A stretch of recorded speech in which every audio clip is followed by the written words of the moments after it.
Comment poser des limites pour ne pas tomber dans le cercle des relations, dans le triangle des relations toxiques?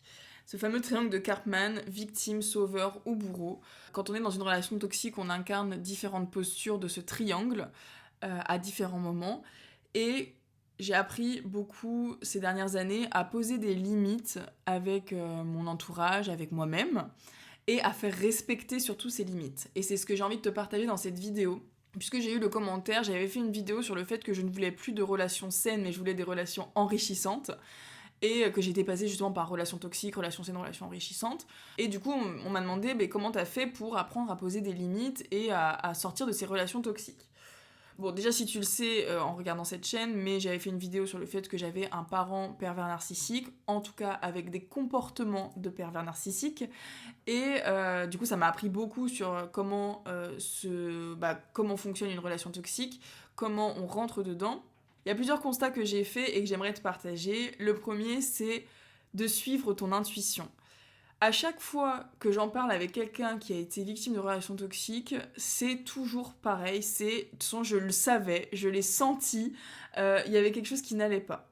C'est une toute petite voix super furtive que t'écoutes pas, et finalement tu continues, et au fur et à mesure tu te dis, j'aurais vraiment dû m'écouter, écouter cette petite voix parce que je le savais dès le début. Je sais que c'est ce qui est arrivé à ma mère, elle l'a su dès le début, elle me l'a dit plusieurs fois. Elle m'a dit, mais je savais que j'étais foutue. Bon, après, rien n'est définitif, hein, on peut s'en sortir à chaque instant. C'est ça le principal qu'il faut retenir d'ailleurs, c'est qu'à chaque instant, tu peux partir de la relation toxique et voilà, il ne tient qu'à toi, tu es responsable de ça. Mais en tout cas, il y a toujours cette petite intuition. Et je sais que ça m'est arrivé personnellement.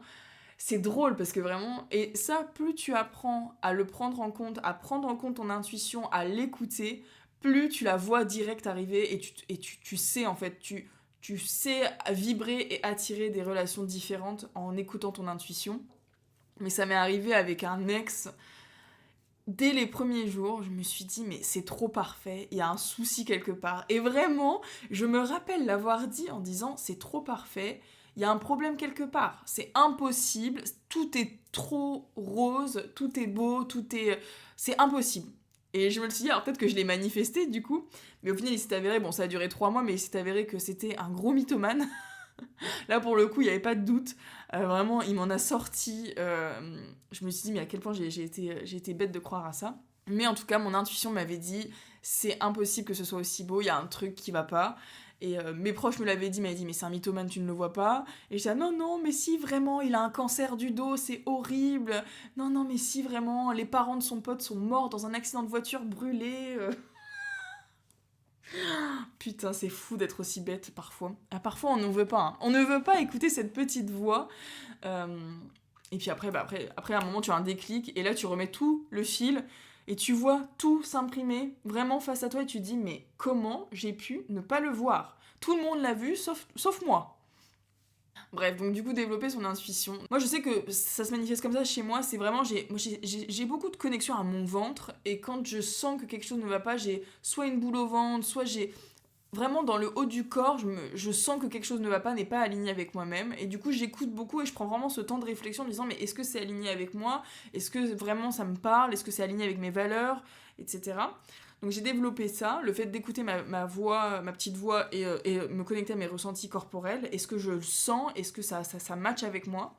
Ce que tu peux faire, toi, c'est aussi de te dire à quel moment dans ta vie t'as eu cette petite voix, cette intuition, et du coup essayer de repérer les moments, un peu comment ça se manifestait, et du coup de poser l'intention d'être plus attentif à ce qui va se passer dans les prochaines expériences, et vraiment de développer cette pensée de est-ce que c'est aligné avec moi, est-ce que c'est ok, qu'est-ce que me dit mon intuition, si je ferme les yeux, si je me connecte, si je me visualise, qu'est-ce qui vient comme pensée, comme ressenti. Deuxième constat que j'ai fait pour apprendre à poser ses limites, moi c'est en avançant dans mes expériences de me dire qu'est-ce qui est ok pour moi, qu'est-ce qui ne l'est plus, et en fait de prendre l'engagement envers moi-même de qu'est-ce que j'accepte et qu'est-ce que je n'accepte pas. J'ai fait une vidéo récemment où je parle de ma rupture. Je sais qu'il y a des choses qui seront différentes parce qu'il y a des choses qui pour moi sont importantes, que j'ai réalisées après coup et qui du coup dans ma prochaine relation seront non négociables.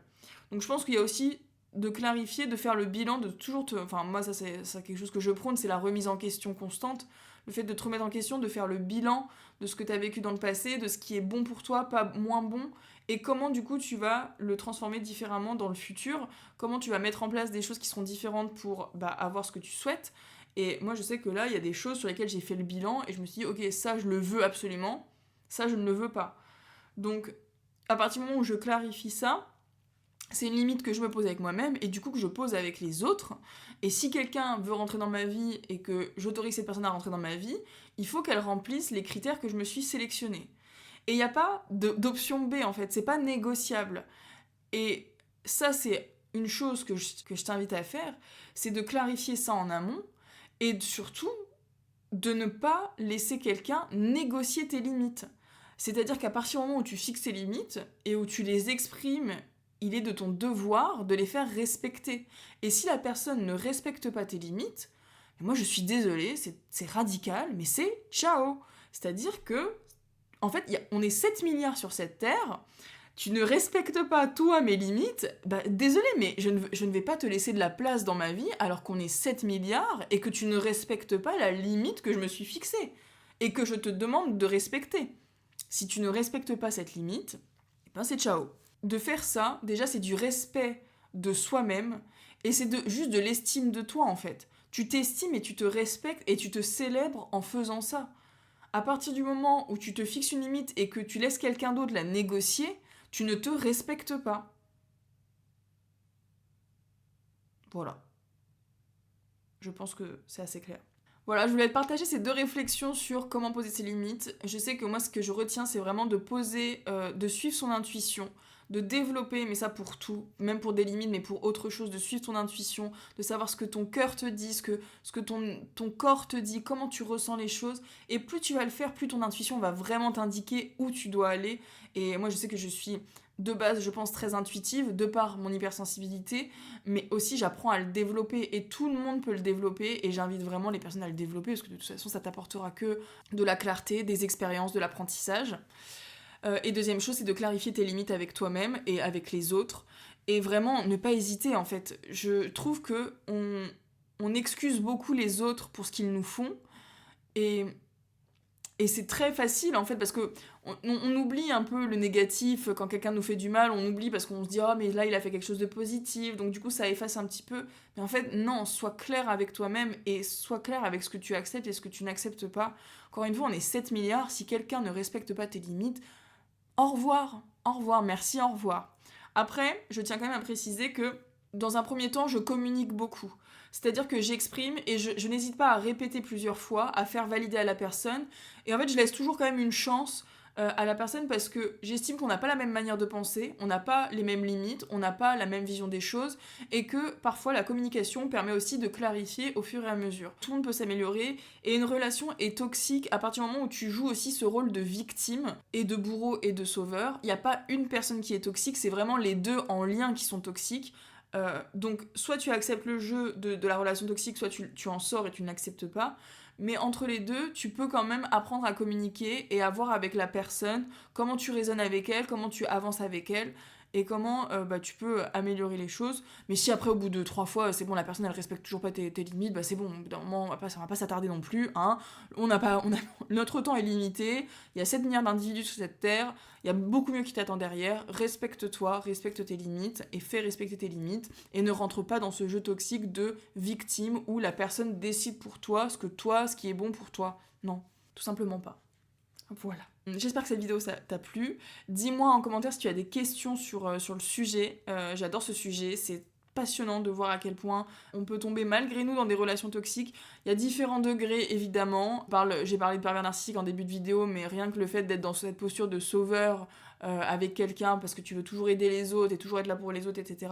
C'est aussi une forme de relation toxique qui est moins dérangeante. Voilà, dis-moi ce que tu penses de cette vidéo, j'espère qu'elle t'aura aidé. N'oublie pas de t'abonner si le contenu t'a plu et si tu veux suivre les vidéos. Et si tu souhaites échanger avec moi sur ta situation et que tu as besoin d'en parler, il y a un appel gratuit en barre d'infos, ça te permet de potentiellement accéder à un accompagnement en hypnose, en PNL, en DNR, tous mes outils thérapeutiques pépites qui vont t'aider à guérir, à aller vers tes objectifs, à travailler sur toi en profondeur.